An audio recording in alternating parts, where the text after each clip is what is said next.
bittersweet once again. This is the third part. I try to briefly go through things about Wicca, and yeah, I'm not quick, obviously. So let's see. I ended the last part with, and there I read The Charge of the Goddess. It's a poem by Doreen Valiente, which is very beautiful, and yeah, I think it also somehow, when you try to describe things, it doesn't always even come close. I think poetry is one of the best way to come close to art, poetry, music, maybe some things like that. It is a better way to try to describe Wicca. And I think that poem catches much of the spirit of Wicca, actually, which is also is very used in Wicca. So, and well known. So, anyways, as I mentioned, I say the same things now in each of the videos, but yeah, I still do that again now. I guess that there is no one who have the energy to listen to through 3 hours or whatever with me talking. So maybe if you just listen to this, I want to mention it again. I was initiated into a coven about 97, and I came in contact with witchcraft a few years earlier when I bought a book by Laurie Cabot, The Power of the Witch, or The Power of Witchcraft, or what it was called. I was drawn to the cover of the book, I think, mainly. And I guess there was a reference there, actually, now I recall that, to Pagan Federation. And when I contacted them, I got in touch with a woman from Finland that was called Kati Ma, and she connected me to Laila Wiberg and the Court of Joy Coven in Stockholm, where I later got initiated and trained with them for several years. And that was a very Wiccan coven, very concentrated on Celtic Wicca, and every Wiccans, aside from Dianic Wicca, I guess almost every Wiccan, at least all covens, I guess, derive from that little group. It wasn't many when I was there. I don't recall exactly how many. We weren't few. It started to grow at the time when I was in touch with them, mainly. And she, the high priestess there, she was initiated by an Australian witch called Michael. I'm pretty sure I've met him once, but I'm not sure about the name. I'm pretty sure that it was the name of him, and he initiated himself. So it's not a tradition that goes very far back, but it was very structured, and she was a super great teacher, I must say. To me, she was awesome, and she was like a mother to me. I was very close in contact with her many times a week, and we had very strong connection, and kind of still do, I feel. Although she passed over, she got sick and passed over, actually, at the same age as I am now. Sadly, with 2 young twin children, a boy and a girl. Yeah, and that girl, she was very special. She meant a lot to me at my initiation. Anyways, yeah. So, what was I going to say? Yeah, it was a Celtic coven, and also they, when it comes to the Charge of the Goddess, which is sometimes used for drawing down the moon, meaning kind of invoking or drawing the energy of the power of the goddess into you. And in that specific coven they used more like in Century or Contemplate or something, like really getting possessed by the goddess and so on, by the divinities. So yeah, and they were very strict when it come to they were.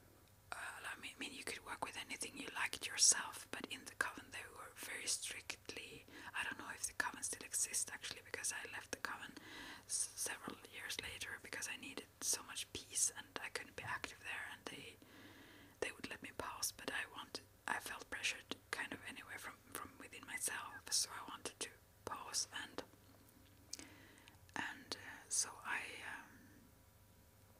don't think maybe that I don't know if the coven exists still actually, but groups that derive from that coven do exist. I know that. I'm not in touch with them though. I'm in touch with a few who was in the coven at the time though. Who chose other paths afterwards. But yeah, anyways, what was I going to say now? So it was very strictly Celtic, the myths and the worldview, you can say, and the pantheon from the Celtic world was what they work with in the fairy world, the fairy realm, and I was drawn to so much other things actually, very much Eastern things at the time as well, and so it's not strange that I stumbled upon Ayurveda and also into yoga and so on later on, but I have, I guess, always been very eclectic, and I still am eclectic, meaning many covens and groups of witches are, or Wiccans are eclectic, which means they work with several pantheons. I mean, several groups of gods from various cultures or geographical areas. So, and yeah, it can be confusing, and I mean, I see the point of keeping things strictly. I mean, because things build on each other, so if you keep it in one path, there is a purpose to that I can understand. Still, I was really attracted to many other things at the same time, so I kind of knew that I couldn't only go this path, but Carnunas, which belong very much to that tradition, I was very close to that god, and yeah, so, but many are eclectic, and many are solitary as well, working not in a coven, not with a group, but by themselves. And as I said, this does not go some preach, let's say, the idea that you have to, for it to be really real, you have to come from the Gardnerians or the Alexandrians or those very traditional British groups of Wiccans, that they have kind of the right way. They are the real priests and priestesses of Wicca and so on. But I don't think so. But I see at the same time I am kind of in the middle there, I guess, because I really feel that some who lack a tradition like that, they also lack a lot of knowledge and a lot of experience, that they miss out on a lot, really. Yeah. At the same time, as some things can be maybe too stiff, or not see the value that can be in other traditions, I think that it can be as powerful and real, working by yourself and initiating yourself as well. I mean, the divine is there with you. So, but I am really happy that I had the opportunity and to work with them, and also that it was exactly those and her. I'm really happy that it was. Yeah, that's really a blessing. as a personality, I mean, she was quite not harsh, I would say, but she could be what can I say? Yeah, I just love, but she maybe wasn't always easy. But I was really, to me, that was not the problem, because yeah, I questioned things all the time and a lot, and she could take that, and she really was good at taking that. But I think to some people I'm sorry, she could be a bit hard maybe. I don't know this, but I just think about, well, but she was a really great teacher, and her caring was deep, and also that it was for free. Everything that I learned, everything they taught me, and all the time and the energy and the training they gave, and especially she. I was initiated by the high priest though, but not the Australian one, but another in the coven there. But that was from the heart. That was really wonderful, and yeah, so she was more than a teacher to me. She was also, in a sense, as a mother. Yeah.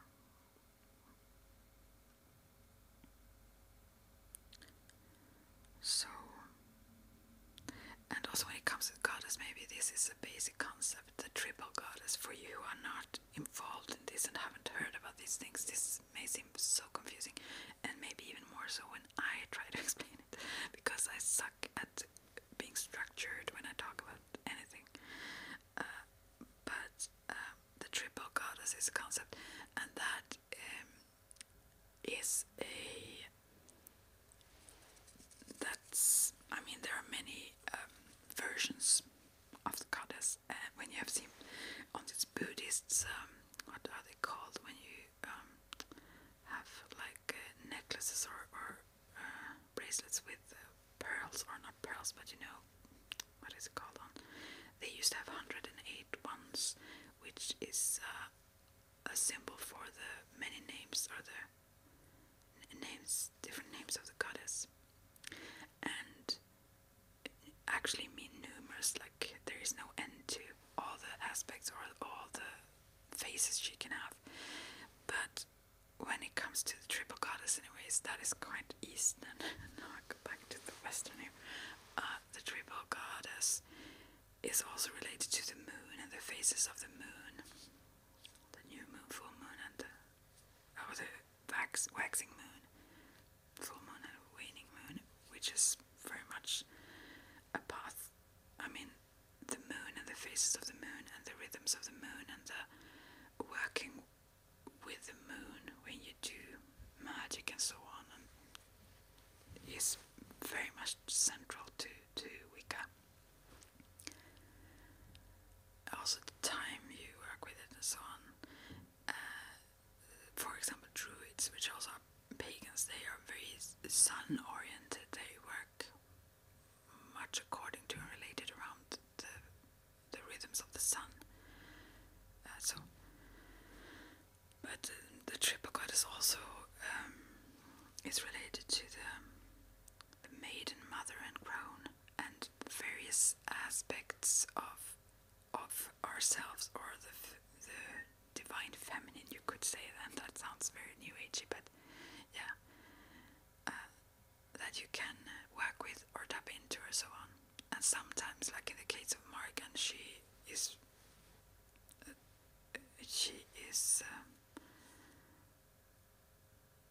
three in one herself. The Morgans, but not maybe as in the maiden, mother, and crown them. But it's different aspects also related then to the moon phases, and also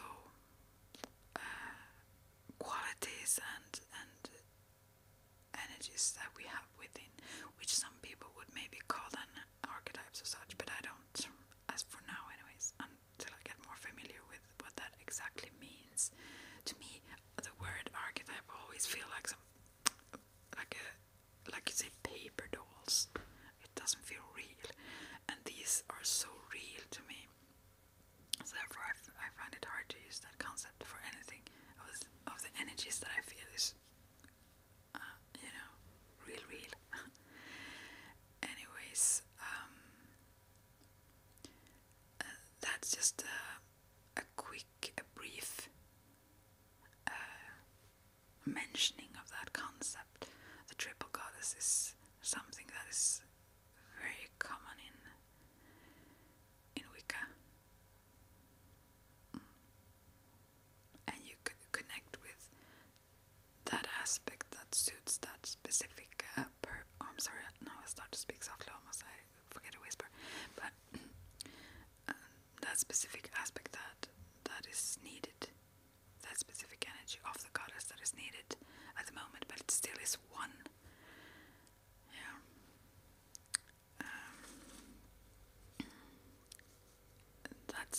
I could go into all of these things much deeper, and I thought I could do this in 1 hour, just but I haven't touched on to almost anything that I thought about, but and also a year before I was initiated, I was ordained, which also was, then I was at another treatment center for the food addiction, actually, in Mora. Well, anyways, at the time, and that was my purpose then, also to make that work, and since then I've struggled, but at least in periods it have been better, which it wasn't before. It was all difficult before then. So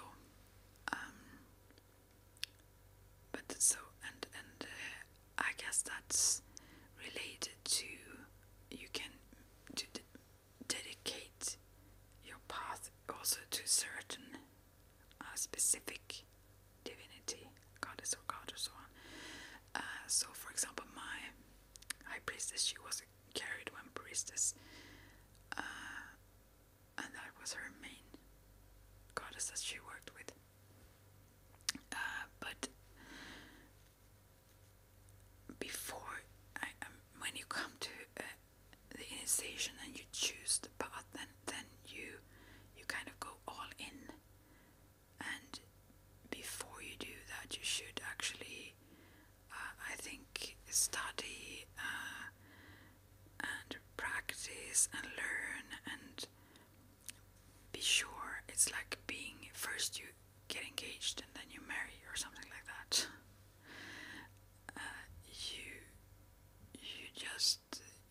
It's good not to jump into it before you made up your mind. It's not that it doesn't have to be harmful or anything, but it's just better to take it slow and really consider if this feels right for you, if it's your path. And that is also another thing with Wicca, that is not a missionary path. It's those who find it seek it. It's not that Wiccans go and mission or try to make other people become Wiccans. It's not. Wiccans don't believe that everyone else or anyone else actually should walk the same path. For someone else, something else is the best for them, maybe. So therefore also there is no pressure in that sense that people try to talk you into it, or hopefully not. At least maybe there are those, but not in the generally that's not the case. Wiccans tend to keep to themselves and be quite secretive oftentimes with what they do, and also because it's not accepted generally, I think, but also because there is no really need to be open about it. It's a private path, so if you don't work with a group, then you share it with those, but it's not like to be open to teaching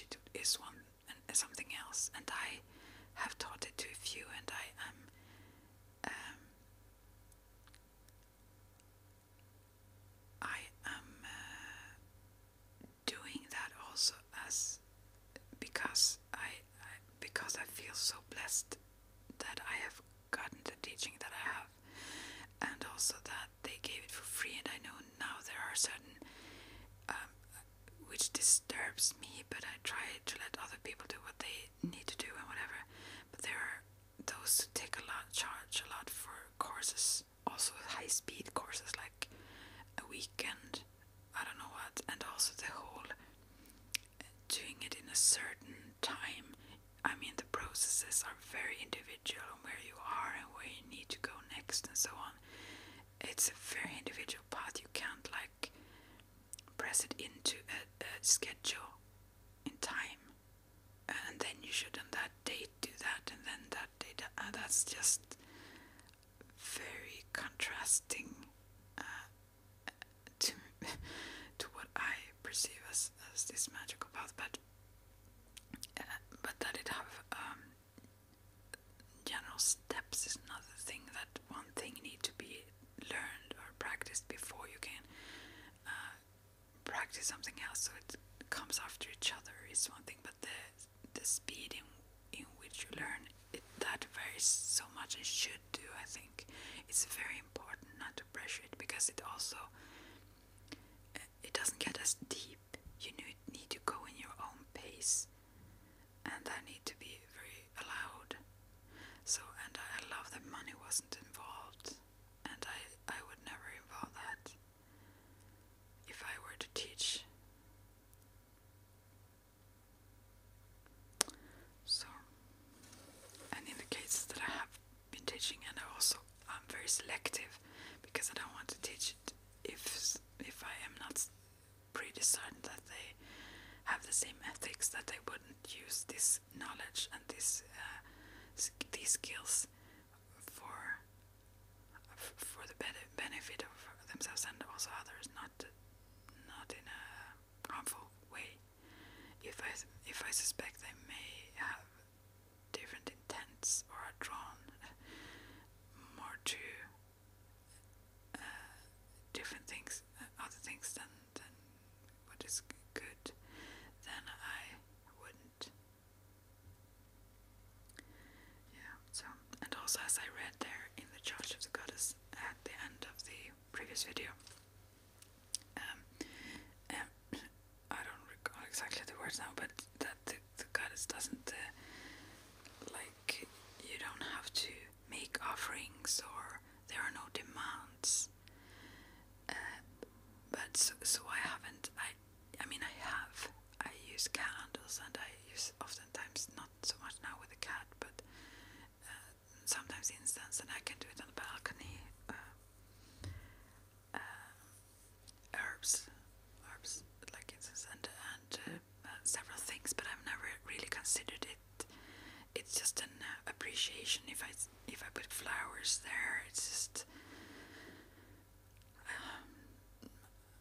everything go into each other, so it's not so divided. So I think about it as something as an offering, really, like that.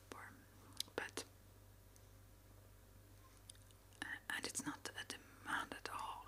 I mean, I've had a lot of experiences in communication and help and all kinds of things, and I've never felt that is needed, something back. It's just my own sense of appreciation and gratefulness, that as when you love someone you care about, you just feel a need to honor them or show them appreciation, kind of thing. That's what it is for me, rather. And therefore I never thought about it really as that, although I've done it, I guess, then. Yeah. And as I also mentioned, that the goddess is like the source, and also as I read in the Church of the Goddess describes it well. I kind of want to read it again, but I won't right now anyways, maybe at the end. No, I think I have a lot of things to talk about. But the god is the son of the goddess. Mainly it's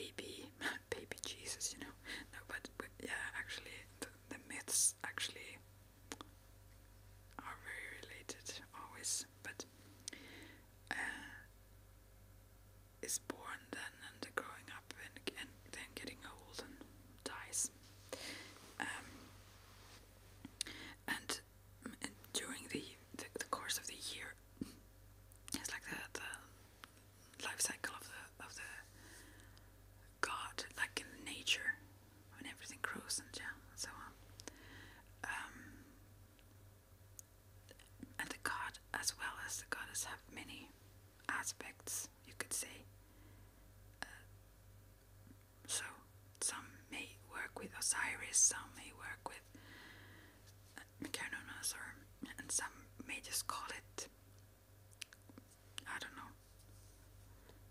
nature, or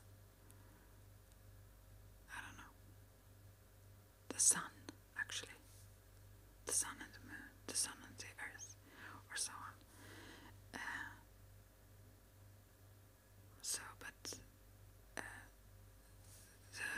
The complement, it's not the contrasts, the goddess and the god, it's like complementary forces, like the duality, like in yin and yang as well. But it's not, when it's personified,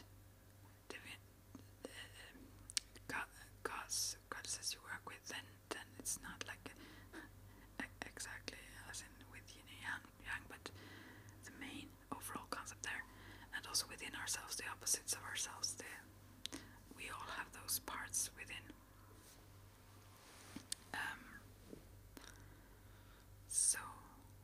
But I guess Carnunas, the horned god, which is not the devil, the concept of the devil and so on doesn't even exist in Wiccan belief. That's not the belief system. That it doesn't include a hell or devils or so on. But the horned god represents it represents a lot of things. Actually, it can also be kind of related to violence sometimes, but to sexuality also, but also to the wild nature. I mean, the forest and also the protector of animals and so on. The Carnunas, that word means the horned god. And yeah, so usually then he's depicted with horns, obviously. Yeah, very powerful energy and lovely energy. I love that. I love him. Yeah, and I think to practice Wicca, you can practice Wicca without being initiated, and you can also initiate yourself, as I said. I mean, if you invite the goddess, the god, or those they are actually the ones who initiate you. So, if you feel that is a decision you want to take, but even if you're not initiated, you can of course practice it. There is no, there's nothing that hinder you, if that's the right word. Nothing that is in the way to practice it as much as if you were initiated. It's just if you feel like you want to go deeper into the mysteries and devote yourself more, and even maybe to a specific deity and so on.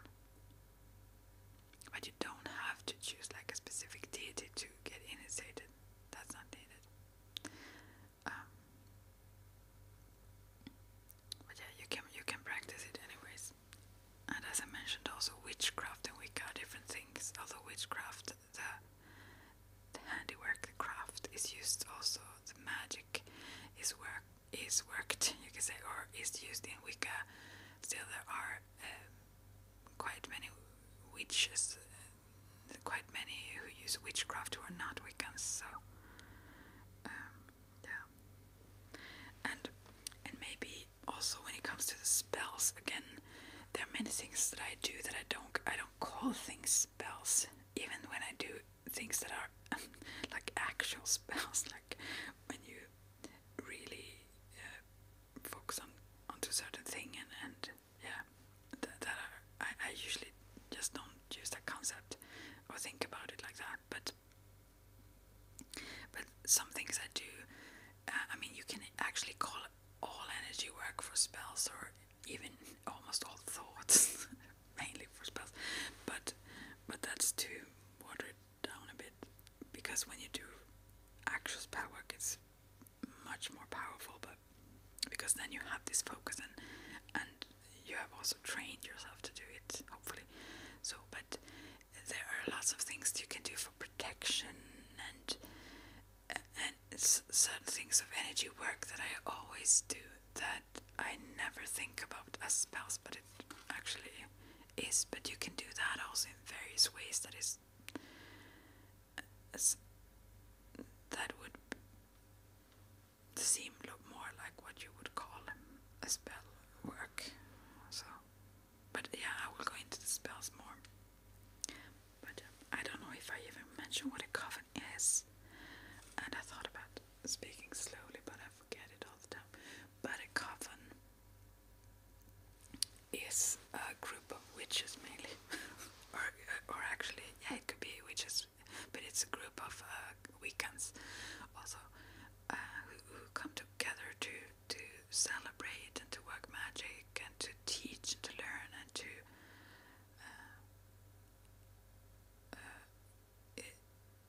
I guess deepen the understanding of the universe, the world, the mysteries of living and everything, I would say that's what a coven is. And usually, it can be very unstructured, but if it's structured, like the one I was in, then there usually is a high priestess and a high priest that is like running the coven, you can say, but they are not like above others. They may teach others, but as for in the coven I was in, there were several high priestesses and priests, but there were two main ones who just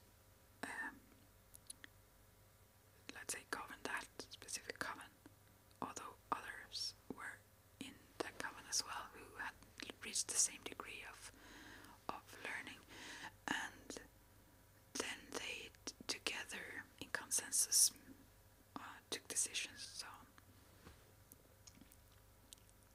and then they dropped up and started their own covens and so on, maybe also, but then they could like stay in the main coven, meanwhile having their own also or so on if they wanted to, and so on and so forth. But yeah, coven is mainly a group of witches and that's a common thing also, as I also read in the Church of the Gods, to meet at least once in a month or so, maybe when the moon is full. That's common, but mainly it's when the schedules suit people, I guess. Yeah, that's all these words that people may not have heard is like, when it's very common to yourself, it seems strange that not everyone know what it means, so you don't even think about it when you talk about it, that it's something that people may wonder what the heck is that, yeah, and I mentioned the ethics, so for me, the ethics of only not doing things without other persons knowing about it, whether it would be healing or like playing cards for someone or whatever it would be. Well, I could pray for someone or send good thoughts, but not other magical workings without their knowledge.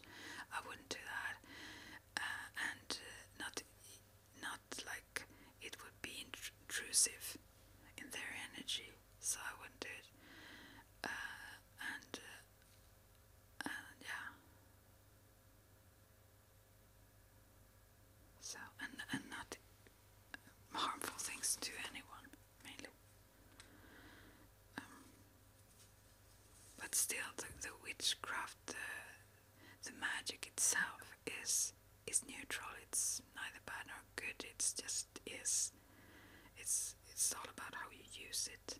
So if you learn it, you can use it in either way. It's not that you you can learn certain techniques to do evils, let's say spells or whatever, if you want to, but it's not.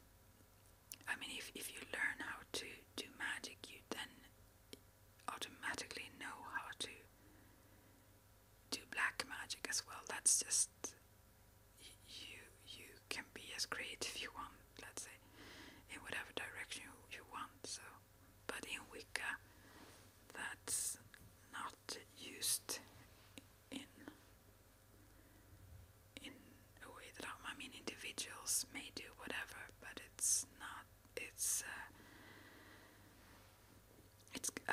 mentioned how many times, but it's commonly understood that it would always backfire. Mainly that is, it's not it's not like because you think you should be so sweet or good or anything to be accepted, or that it's just because you do believe that that's how the universe works, and you don't want that back mainly. So it can be purely egotistical reasons why you don't do it also.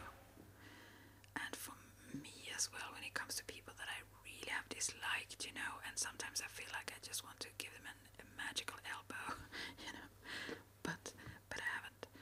I mean, also people tend to draw things upon themselves if they themselves are very mean or stuff, but when it comes to that also, if you would do not only that it comes back threefold or stronger than you sent it out, the thing that happens also, if you would do something towards or against someone you dislike, you attach yourself. I believe in karma. I believe in karma not as punishments or so on, but as lessons in love, and in that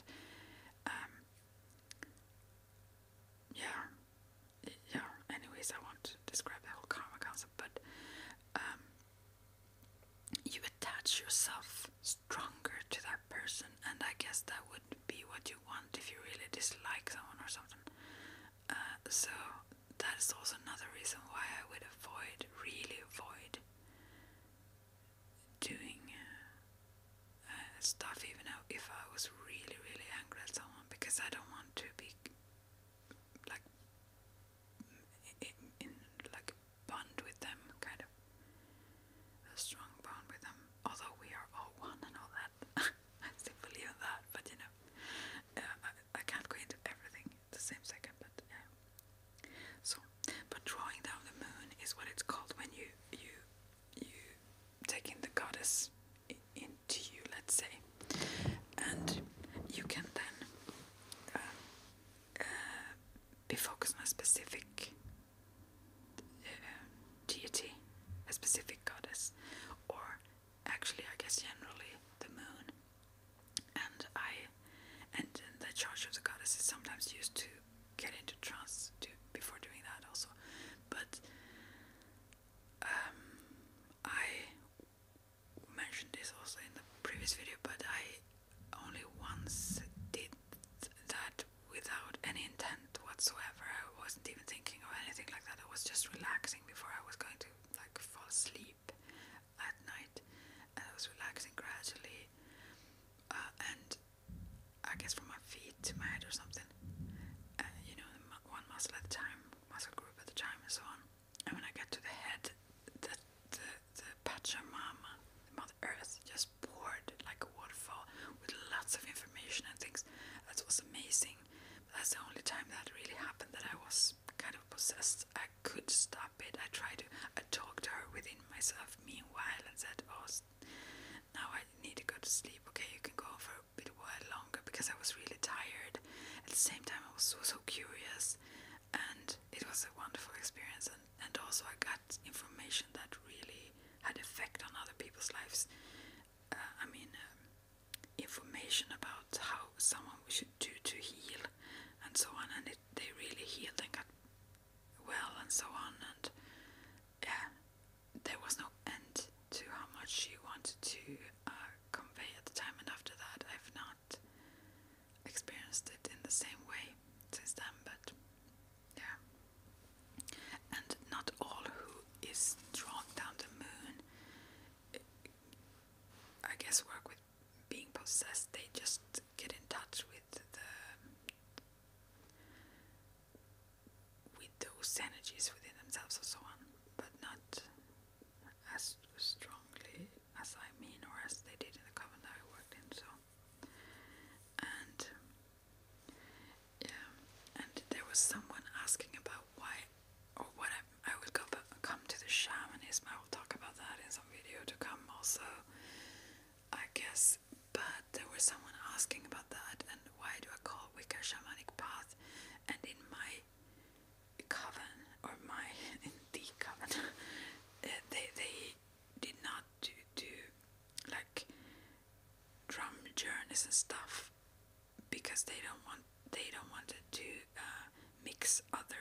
advances from new shamanism, or what you would call it, into the workings and so on. But yeah, to me that's obvious. When you work in trance, when you work with the spirit world, that in itself is shamanic.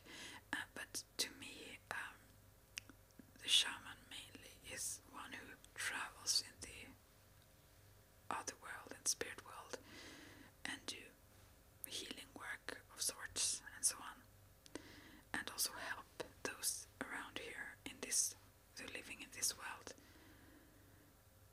and yourself, of course, also as a shaman. But while, and I think that is also what we can priestess do, or priest. Yeah, a shaman also have it as I guess as a assignment, not assignment, but it's the right word, I don't know, a calling, but a responsibility to the tribe. I mean, traditionally, to care for the tribe spiritually, and I feel the same. I've always felt the same responsibility related to my small tribe, which is my family then, but also in the greater sense to the whole humanity. I guess that maybe comes in with me working with Kuan Yin for so long. But you know, I feel like even if it's someone I wouldn't like a lot as a person, I would. I mean, I don't work with my ego, so with my personality. When I work as a shaman, I tap into the greater part of myself, which is it's totally me, but it's detached from all those dislikes and likes and whatever, which I live in, sort of, in my ordinary life. I maybe wouldn't hang out with that person, or whatever. I may not even like them, but from that other perspective, I have to love them. I have to mean this. I have to want their very best and do that wholeheartedly. That's the only way I can work, and I see that as my responsibility as a shaman.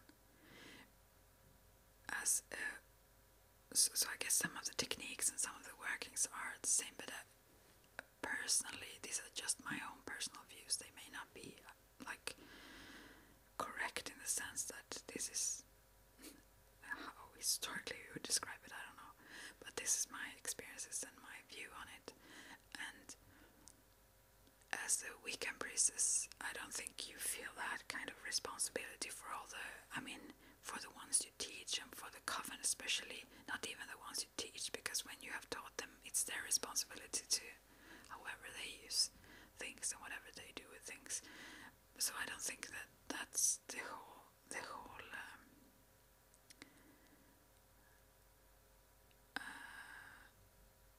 that part is not the same, unless you take it on yourself, kind of. But yeah, I hope you understand what I mean there. That there is so much that is alike. It touches on so many points, and so many aspects are very much alike. Also, working with different tools to divine and everything. And by the way, when it comes to initiations, if you don't have found a coven, which I highly recommend, although be selective and don't let yourself listen inwards to yourself, because also those who teach you may know magic, so they could. I don't want to scare people, but they could trap you, like, sort of, if you're not as good. But mainly people mean very well, at least in Wicca. And also I would take in consideration myself. I would take in consideration if they would charge a lot, if they would just charge, for example, if they copy papers, or if you use certain tools, you buy them yourself, or so on. That's another thing. Or a bit for their time. Very small amounts, I would say. If someone wants to kind of have that as be a priestess do that as a living, I don't think I would really not trust those, just because from where I come, my experience, I would rather trust those who do it for free. That's that's how it traditionally is done also. So, but also if they would try to push,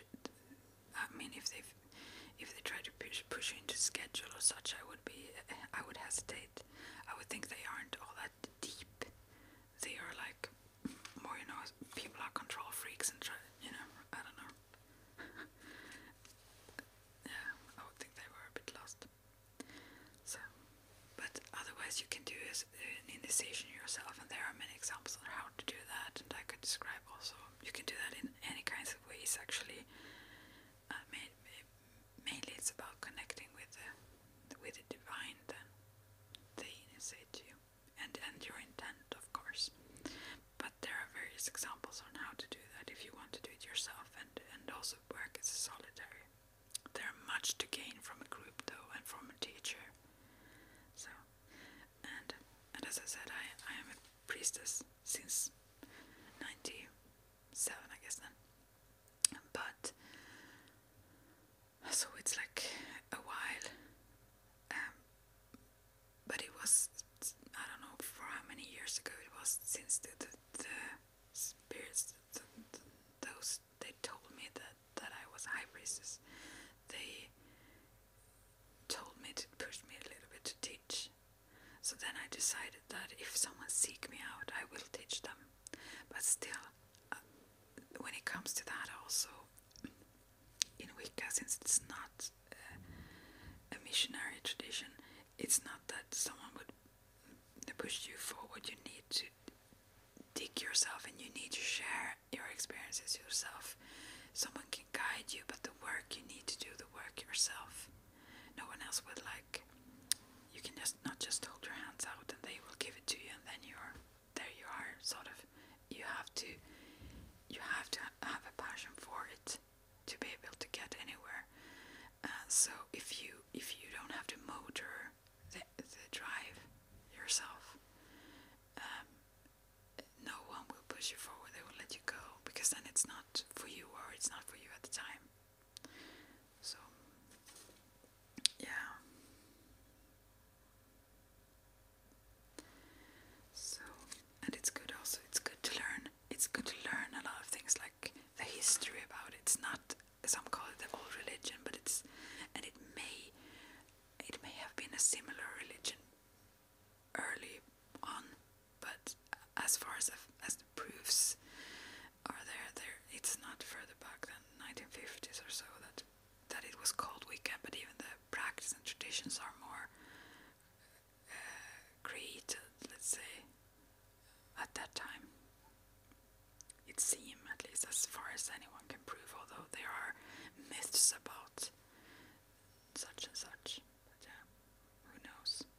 But it's not connected to Satanism, for example. Also, when it comes to the pentacle or the pentagram, this pentacle, especially with your circle around there, when the point is downwards, as the Satanists use,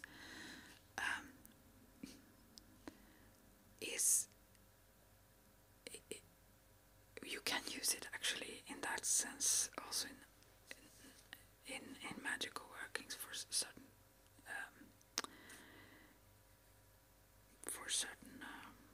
intentions in Wicca too, but not. It doesn't have to be like bad, but when it comes to the pentacle, is mainly a protective symbol, but it means so many things. But usually it's upright, so that the sort of head, if you think of the star there as a figure, the head is upwards. So, and it's a positive protective symbol. Yeah, and Wicca is not related to Satanism at all, because, as I said, the Judeo-Christian whole world view is not. It's not what Wiccans have generally, except for me. But no, I don't have that either. I don't believe in hell. I don't believe in those kinds of things, or devils, or like that. So no, we just don't. worship Satan or are connected to Satanism or anything like that. That's totally two different worldviews. It's more Satanism is more related to Christianity then, although they kind of turn it upward down, I'd say. But they share at least the same concept. They worship different deities, let's say, then, or something. But yeah. So yeah, maybe I should do a soft-spoken Charge of the Goddess, but not now. I don't have the time now. And I guess to become, if you want to teach and become a high priestess in the coven I was in, you should then have studied for several years. A year and a day is like the minimum for the next grade. Is what's 3 grades, and then you became a high first ordination, first degree, second degree, and third degree, and then a test to become like a high priest or high priestess, and then teach and start your own tradition if you wanted or whatever. But so you can do it through and I guess there are variations in how those are in various covens also, and traditions, but a year and a day is mainly a common time between degrees anyways. So but yeah, so that, or I think that, as for example this Australian witch who initiated himself, and also Lila who then initiated herself obviously to high priestess. I mean, yeah, or if he did it, I don't know, but then he did it for himself as well. But so I feel that when the spirits have guided me, so have approved of me as teaching it, then I feel that that's all I need. So, but yeah, then it's not in a tradition. Then it's just from where I've learned it, though, since I don't have a coven. And some say that you have to be a high priestess, you have to have a coven, but I don't think so. I think if you have the knowledge and the teachings, that's what's needed. And to get there, you need to learn then what you to be able to teach us. You have to know what you're doing, and it takes a lot of.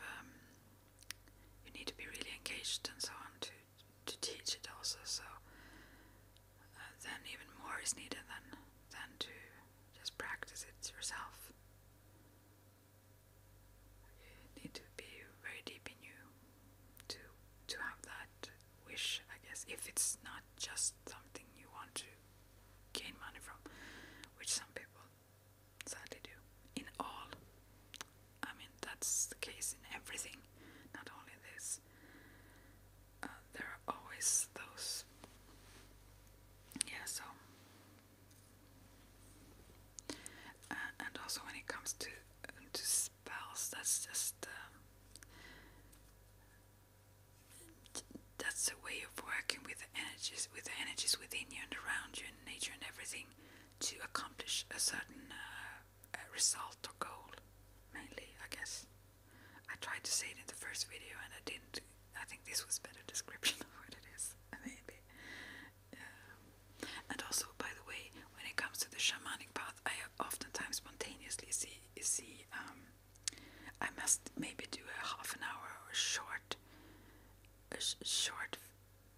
maybe 50 minutes video when this ends now, because now I came to think about a few more things. That when it comes to the totem animals, I usually see that around people. I don't exactly know what all of it means, depth in everything of the meaning of it. I learn as I go, as I communicate, and I have my own, and I communicate and work with my own.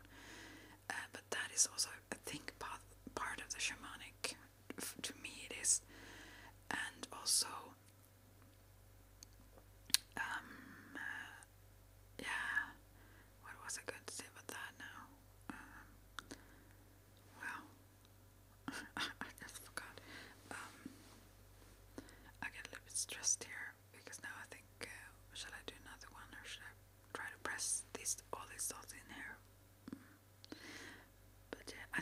is very spontaneous with me and very strong. That is kind of oftentimes the first thing I see, and it's a bit like the auras and the colors of the auras and so on.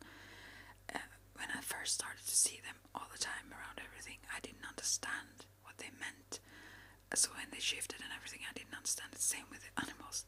I learn as I go. What do they really mean? What do they represent? And what do they show? And so on. And I don't think they are only symbols. I think they are real. Well, I will have to stop now because the video you can't just do 1 hour at a time. So I will get back with a short last part for this right now. Much love.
Hi there, sweet ones. Oh my, this is the last part of this.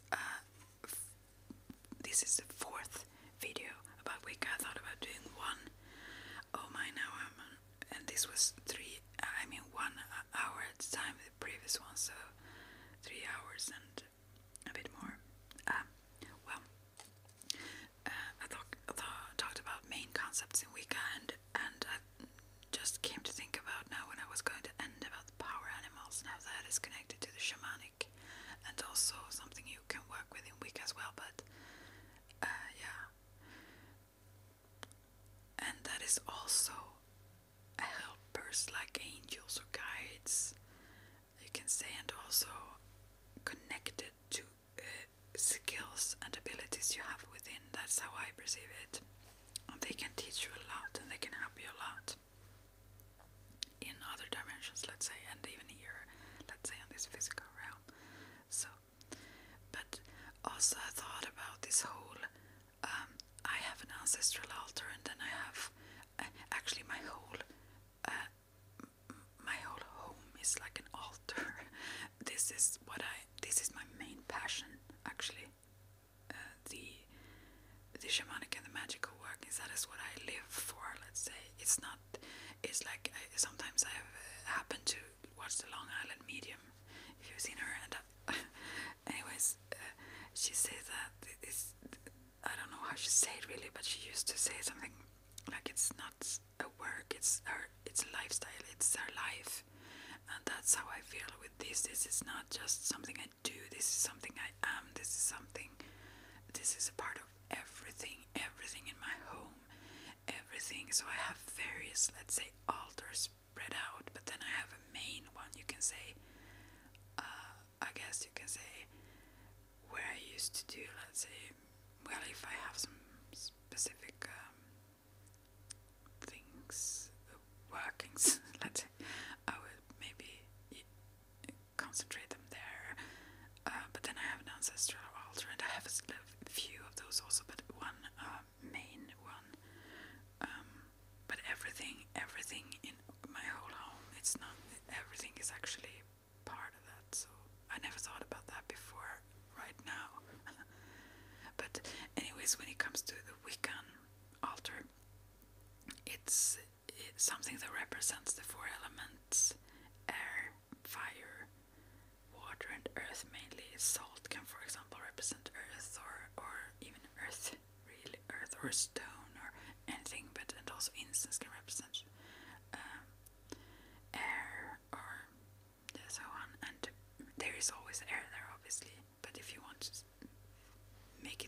visual and yeah, physical.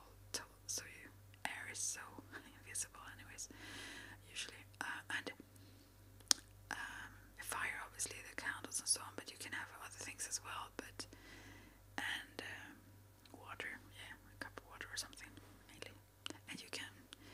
It's common to have various different colors of the cloths, and if you do certain rituals or certain concentrate on certain things that are in correspondence in all these Wicca books. I have not read a lot of Wicca books. Actually, I've read about religious history and such, and those were the things that I was diving into, and also symbolism and myths and so on.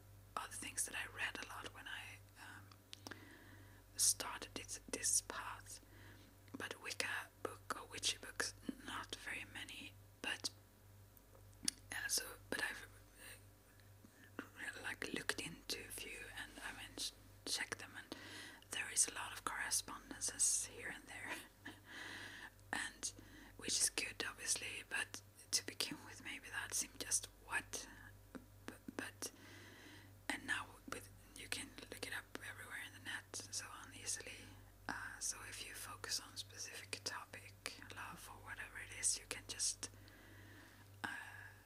concentrate several things that also strengthen that purpose of love, for example. Anyways, so you can add that, and also symbols for the goddess and the god. Usually, maybe two candles, black and white, for the opposites, or then usually the goddess black candle, or the and usually also at the left side, and the god. And you can have small statues or something if you like, or anything else, but. And also it could be a silver candle for the. Now the cat wakes up even almost. A silver candle for the goddess, representing the moon, and a gold colored candle for the god, representing the sun. That's very common things, but you can have it any way you like. I've seen that Wiccan altars usually seem very messy because people bring a lot of stuff there too, because things they want to manifest and so on, and I don't like clutter. I usually have a lot of things around, and I'm quite a mess myself, but I dislike clutter a whole lot, so I wouldn't like my altar to be cluttered like that, so I keep it quite, not like a Zen Buddhistic, but I don't have a lot on there, least possible mainly, but I do have a little cauldron and some what is it called now? Yeah, well, I have several things there. Yeah, actually I do have quite a few things there. I look at it now, but yeah, and I use it to remind myself to communicate also with like every kind of altar in all religions, you know. Now I can't lit candles too often because of cat and so on. I usually have candles lit everywhere, but as it gives them, you remind yourself of something greater, and also it adds some peace, I guess, or something. Yeah. Well, anyways. And I mentioned about the drawing down the moon, and the equivalent of that would then be drawing down the sun, and there is also a charge of the god that is sometimes used. Yeah, and magic is there is, if you have seen here on YouTube, maybe you've seen about hoodoo and all kinds of, magic is magic, but there are various ways you can use it. So magic is the same, but you can use it with various intent, and oftentimes people spell it with a K, CK, but I think it's not as beautiful. It seems harsh with a K. I like the softer, smoother with just a C, and that's how I saw it to begin with. So I just like the whole, keep it that way, because some say that magic with K is that real kind of magic, and the other one is that perfect magic that people do on stage to just con people, you know. I mean, as a, not con people, but you know, people when they could do card tricks and whatever. But I use the same word. But magic, whatever tradition or whatever, that is also not supernatural, it's natural. It's just that we don't always know all about our own potential. We know quite a little about our potential. So even if you develop these to some extraordinary gifts, let's say, but it's still quite a small part of the potential we all have. So yeah. So anyways, this was try to explain what Wicca is. I don't think I did much of a good job, but it's a religion and it's part of paganism, neo-paganism, and yeah, I think I mentioned a few things about what it is anyways. And I myself was looking for something that was more connected to the earth and grounded, and also maybe I was seeking something to connect with my Sami ancestors, native Swedes. This whole there was a missing piece. I felt also this disconnect from celebrating sexuality, celebrating you know, yeah, I felt that there was something lacking really in the spirituality I was in touch with before, and I felt that I really found it there. So yeah, so, and I love that. I love the whole, yeah, I love Wicca. Oh, sorry, I loved yeah, and it's celebrated in various ways, symbolic oftentimes. For example, yeah, I forgot to mention that on the altar, oftentimes there are tools also used, like an atame and a wand, or even there could be a sword or a staff and so on. But oftentimes, no, maybe not. But yeah, and I said that my or cauldron you can have, or yeah, whatever, what else tools, but a chalice, which when you symbolically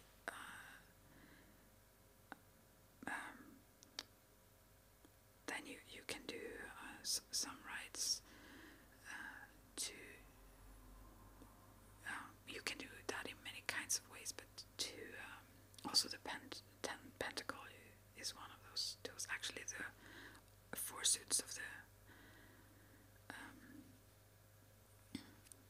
tarot are some of the tools that I used and often used on the altar. Sorry, I forgot to even mention that. But so then the atame, or the ritual knife, often it's just symbolic for the phallus, or the penis, and the chalice for the womb. So yeah, anyways, and I think that is also so lovely in Hinduism and in Shiva and the tradition of that with the lingam and all that. That is, and it's so beautiful, and they put flowers there and just celebrating this whole. That's such a beautiful energy, and it's such a beautiful, sexuality, and the fruits of it, the life energy in it, the spark. I mean, that's just amazing. It's strange that we just disconnect so much. We don't celebrate it as a divine force, and I love that that is done in Wicca. So I think I've mentioned a few things, but many Wiccans worship nature, you can say, also. I think there is a lot more to say here, but I should stop. And as I said, there are many Wiccan traditions that are pretty different. There are some basic concepts that are similar, but they can be very, very different as well. And yeah, I will go into the spells, but many things that I'm just thinking all over the place now, but many of the things that I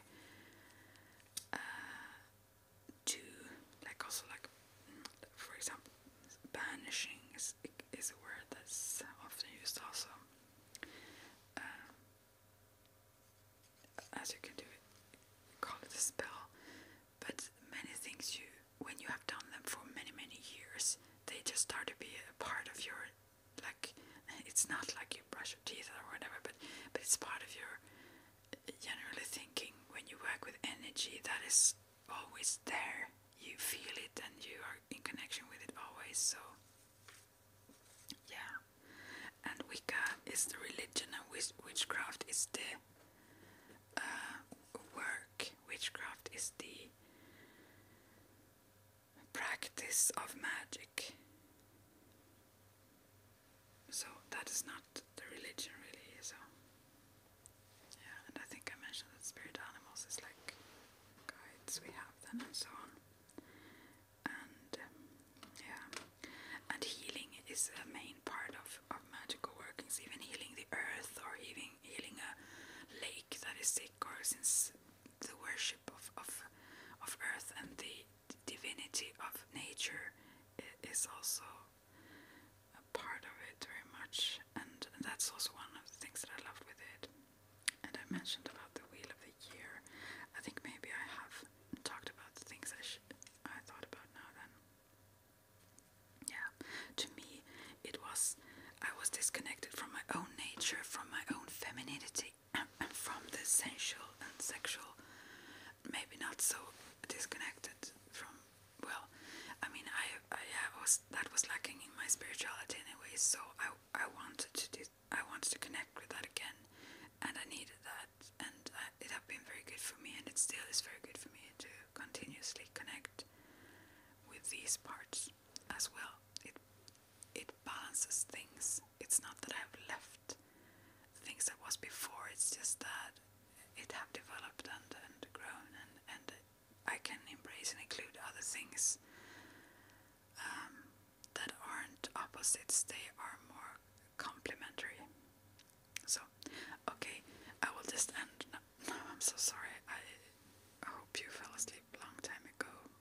Okay, much love. Talk to you all soon.